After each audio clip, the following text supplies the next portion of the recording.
Okay, now number one in the calculator section is easy. It's supposed to be easy. It's the first question in the section. And especially for this question, we can use the answer choices to kind of predict what the question is asking us. And all of these are kind of in the form of a line. So the strategy we're going to use here is get back to basics, right? If we try to understand this in terms of a line, we should be able to make sense of this story a lot better. So maybe write y equals mx plus b on the page, and that reminds us that really what we're looking for is a slope and a y-intercept to turn this into a line.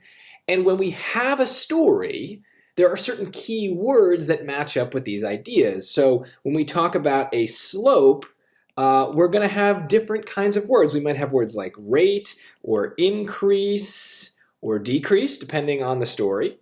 And for y-intercepts, we're going to really think about starting points.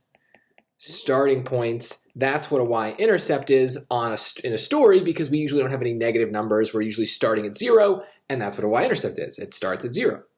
So let's look at the story and see if we can match the ideas to the parts of the linear equation.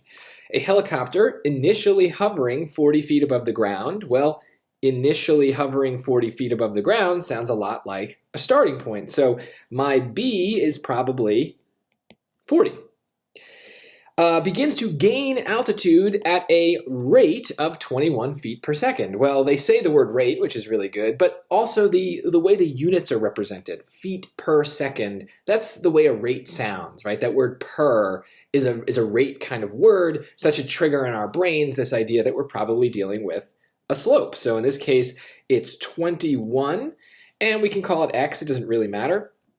But notice one key difference here is that they're switching the variable, that's one thing, but they've also switched the order. So 21x plus 40, we have a little bit different thing going on in the choices. That's okay, that's what they do to make this harder, is they're going to take the thing that you know and they're going to switch it around, twist it up to make it a little less recognizable. But we still have a plus 40 and a plus 21x, and so does choice B. And the key thing here is we need to know that it's a gain of 21 feet per second, right? That tells us it's a positive slope because it's going up, not down. So that means it's a plus even when we move it to here, where the plus is kind of now part of the equation, whereas originally it was kind of a hidden plus that we just ignored because it was at the beginning of the number, so it didn't really matter. But positives and negatives should have jumped out to you as being important here because the answer choices tell us they're important. So as always, if you find that you're confused, narrow your focus to the things that are changing in the answer choices. Those might help you. But the big thing here, recognize that you're dealing with a line, get back to basics, think in terms of y equals mx plus b, and you should have no problems getting this question right.